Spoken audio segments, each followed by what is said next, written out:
The first time Nathan Carter stepped into the towering glass building on Park Avenue, he felt like a man who had accidentally wandered into a world that wasn't meant for him. His worn jacket smelled faintly of motor oil, his shoes were scuffed from long hours of construction work, and the weight of raising a 6-year-old daughter alone sat heavily on his shoulders.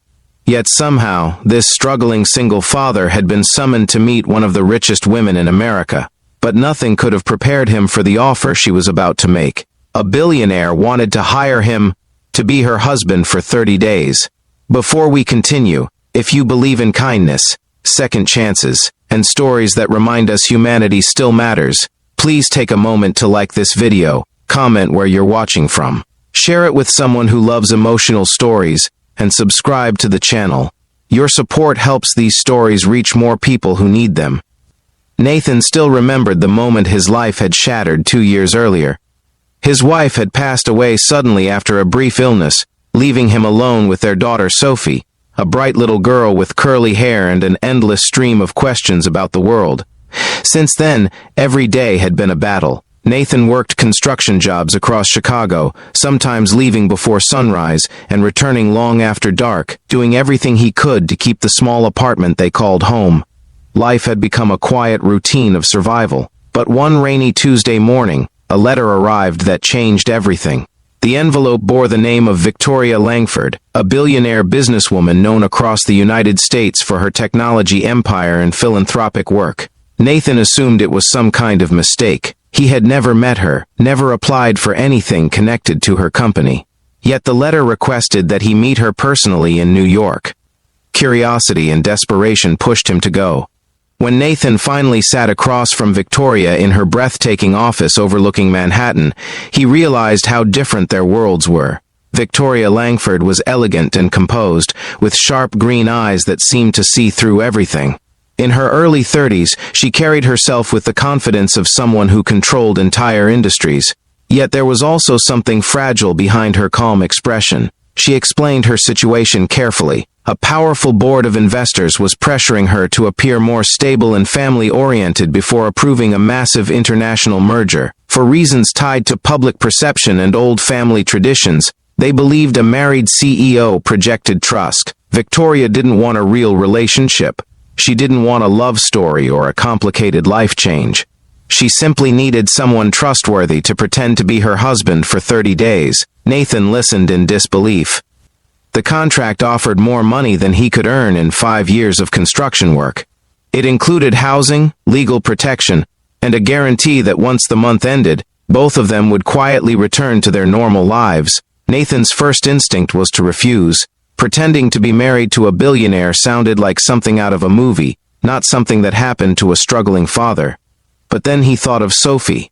Her school needed new supplies he couldn't afford. Their apartment building had raised rent again. Winter was coming, and Nathan had been silently wondering how he would keep everything together, so he said yes. Over the next few weeks, Nathan's life changed in ways that felt unreal. He moved temporarily into Victoria's luxurious penthouse overlooking Central Park. Designers brought him new clothes. Publicists coached him on how to appear beside Victoria at charity events and business dinners. To the world, they looked like the perfect power couple. But behind the cameras, something unexpected began to happen. Victoria noticed things about Nathan that no one else in her elite world seemed to possess anymore. He was honest. He thanked the staff in the building every morning. He helped an elderly doorman carry heavy boxes without thinking twice. When reporters crowded too aggressively around Victoria one evening, Nathan instinctively stepped in front of her, shielding her from the chaos without even realizing it. For the first time in years, Victoria felt safe around someone. One evening after a charity gala, Nathan found Victoria standing alone on the penthouse balcony, staring at the city lights. She looked smaller somehow, like the powerful billionaire mask had slipped away. Though their arrangement was supposed to be purely professional, Victoria slowly opened up about her past. Her parents had died when she was young, leaving her to inherit a massive company before she had even finished college. Every relationship she'd tried had collapsed under the pressure of wealth, expectations, and public scrutiny. People loved her money. Very few cared about her. Nathan didn't offer advice or pretend to understand her world. Instead, he simply listened the way someone does when they genuinely care, and somehow, that meant more to Victoria than anything else. Meanwhile, Nathan's daughter Sophie had come to stay in the penthouse during weekends, filling the massive apartment with laughter and crayon drawings taped to the refrigerator. Victoria found herself smiling more during those weekends than she had in years. She taught Sophie how to bake cookies in the enormous kitchen. They watched animated movies together on a screen bigger than Nathan's entire living room wall. And every time Sophie hugged her goodbye, Victoria felt something she hadn't felt in a very long time, a sense of family. As the 30 days moved closer to the end, Nathan assumed everything would go back to normal. The investors were satisfied. The merger was approved. The media had embraced the story of Victoria's mysterious husband.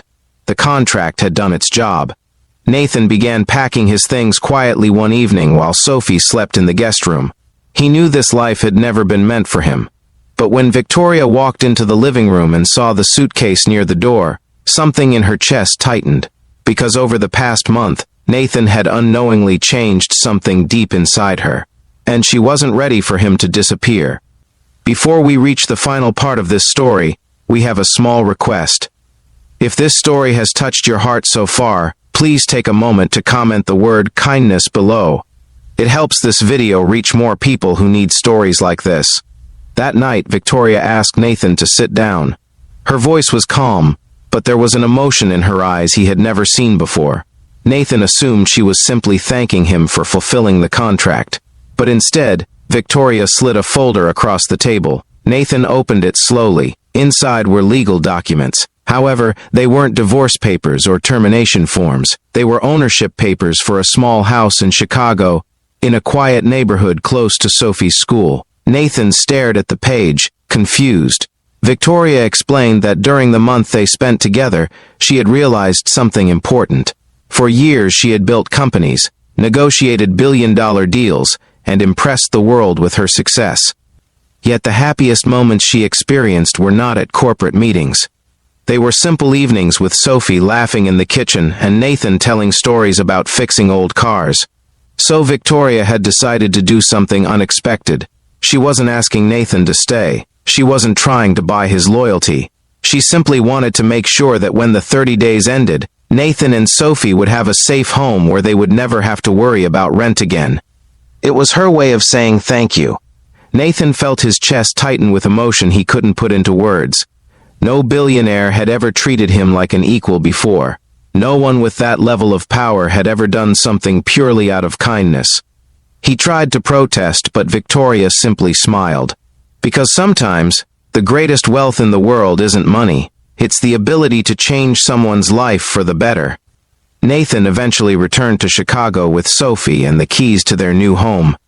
Life slowly returned to normal construction work, school mornings, and quiet evenings. But every now and then, a letter would arrive from New York. Inside were simple updates about Victoria's life and little drawings Sophie had mailed back to her. The contract had lasted 30 days, but the connection they created lasted far longer. And if this story moved you even a little, please take a moment to like the video, share it with someone who believes kindness still exists in the world, and subscribe for more emotional stories like this. Your support truly helps these stories reach the hearts that need them most.